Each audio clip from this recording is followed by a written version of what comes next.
Interest rates and their effect on the UK economy. The definition of an interest rate is the percentage of a sum of money charged for its use. The Bank of England sets an interest rate referred to as the base rate. This is the rate the central bank charges for lending to commercial banks. There are two main types of interest rates, real and nominal. The nominal rate is the set interest rate, while the real rate has been adjusted to factor in inflation. Therefore, the real rate equals the nominal rate minus inflation. The Bank of England was granted operational independence over monetary policy in 1997. The transmission mechanism of monetary policy means the ways in which changes in interest rates affect the spending and savings decisions of millions of households and thousands of businesses throughout the economy. The impact of rate changes can be quite complex, and there are inevitable time lags between the Bank of England announcing a change in interest rates and it having an effect on demand, output, and finally inflation. Effects of interest rates on households. High interest rates increase the cost of mortgages and reduce the demand for most types of housing. Conversely, a fall in interest rates should stimulate higher market demand and put upward pressure on house prices. This should increase consumption associated with house buying, and the rise in prices will increase total housing wealth and make consumers more confident about their personal finances. If interest rates fall, the effective disposable income of homeowners who have variable rate mortgages with their building society or bank will increase, leading to a rise in their purchasing power. Lower interest rates encourages people to spend using various forms of credit and should boost demand. Generally, changes in interest rates have an effect on consumer confidence. When people are reasonably confident about their own financial position, will they be willing and able to enter into large-scale purchases?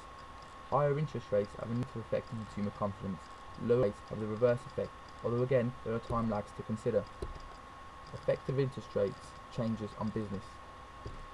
Firms take interest rates into account when deciding whether or not they go ahead with new capital investment spending.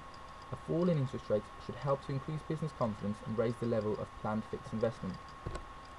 Lower interest rates might cause a depreciation of the exchange rate and boost demand for domestic producers who sell goods and services in internationally traded markets.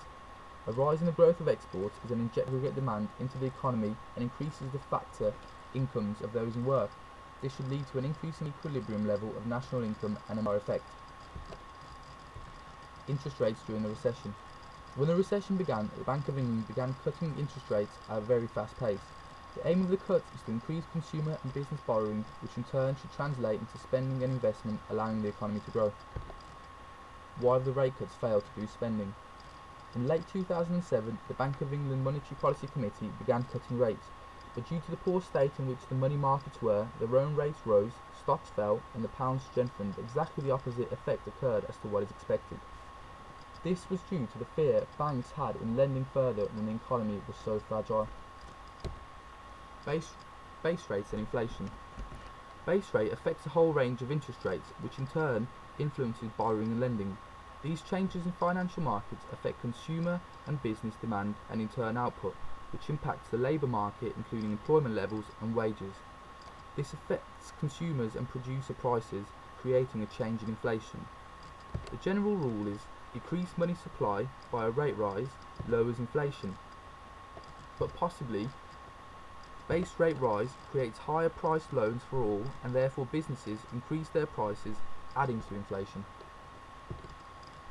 As the Bank of England lost influence over money markets. The substantial quantity of easing occurring in 2009 was due to the lending and money supply not growing as they wished.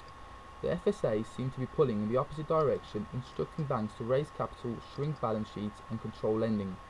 This in turn means less of the printed money is entering the high street. Maybe savings should be encouraged in the UK.